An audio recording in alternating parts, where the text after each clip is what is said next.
Assalamu alaikum, dear students of class 8th. Today we will continue our topic global warming, a catastrophe in the making. Today we will read the second paragraph of our topic. So let's begin. An increase in global temperature will cause sea levels to rise and will change the amount and pattern of precipitation and a probable expansion of tropical deserts. Warming is expected to be strongest in the Arctic and would be associated with continuing retreat of glaciers, permafrost, and sea ice.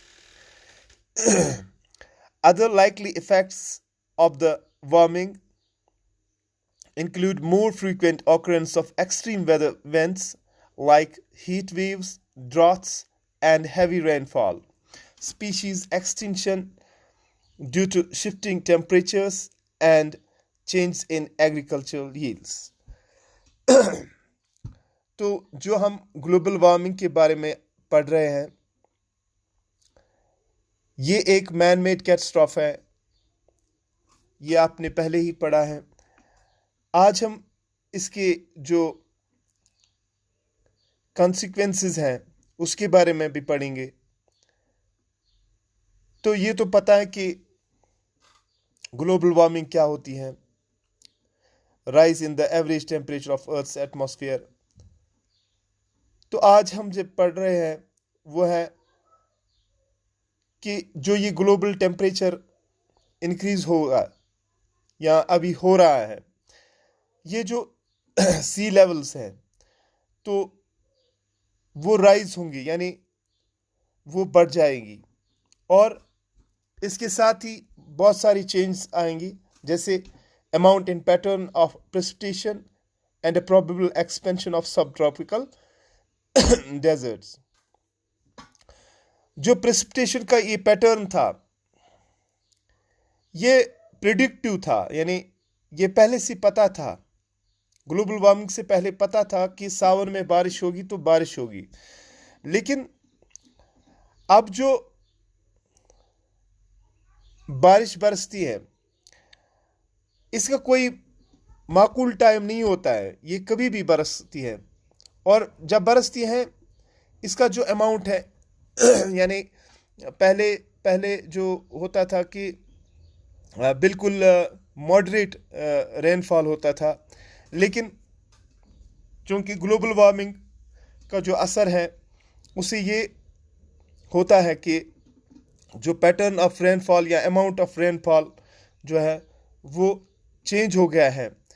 तो जिस season में rainfall होता था उस season में rainfall नहीं होगा, और जब कभी होगा भी या किसी और सीज़न में होगा तो बहुत ज़्यादा होगा या तो बिल्कुल नहीं होगा।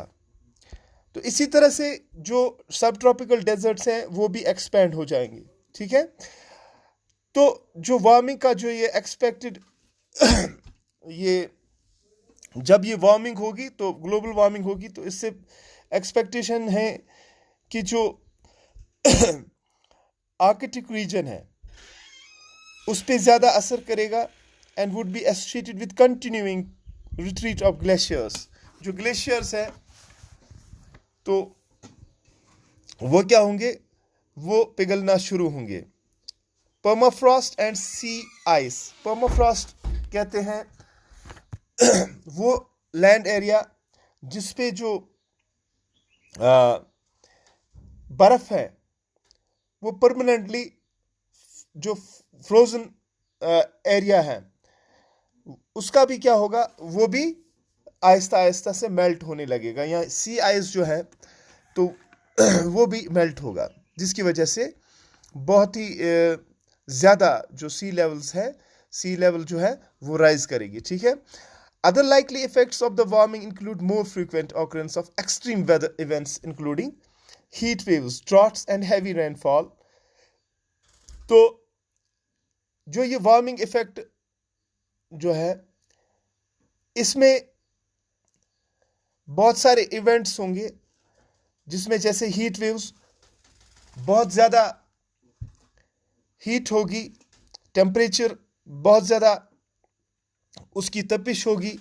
इसी तरह से कभी कभी बारिश पड़ेगी ही नहीं तो सूखा पड़ेगा, जिसको हम ड्रॉट्स कहते हैं। इसी तरह से कभी कभी ऐसा होगा कि जब बारिश पड़ेगी भी तो that will be heavy, so heavy rainfall will occur, बहुत ज़्यादा बारिश पड़ेगी।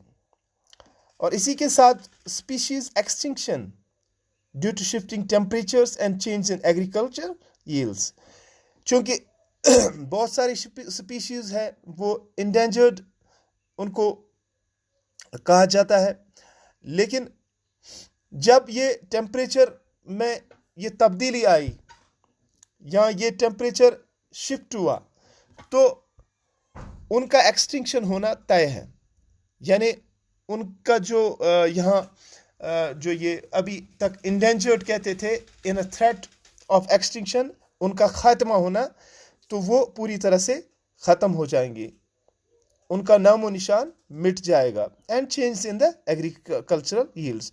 और इसी तरह से बहुत बड़ा असर जो होगा जो मैनकाइंड पे पड़ेगा, आल्सो ऑन दिस जो हमारे कैटल है, तो उन पे भी असर पड़ेगा, क्योंकि जो एग्रीकल्चरल यील्ड्स है यानी कि हमारी जो फसल है उसमें बहुत ज़्यादा कमी देखने को मिलेगी। तो ये इफ़ेक्ट हैं ग्लोबल वार्मिंग के। इसके अलावा भी बहुत सारे इफ़ेक्ट्स हैं, वो कल हम पढ़ेंगे नेक्स्ट पैरा पे। तो आज के लिए इतना ही, आप याद रखिए। तो दीजिए इजाज़त, अल्लाह हाफिज़, अल्लाह निगहबान।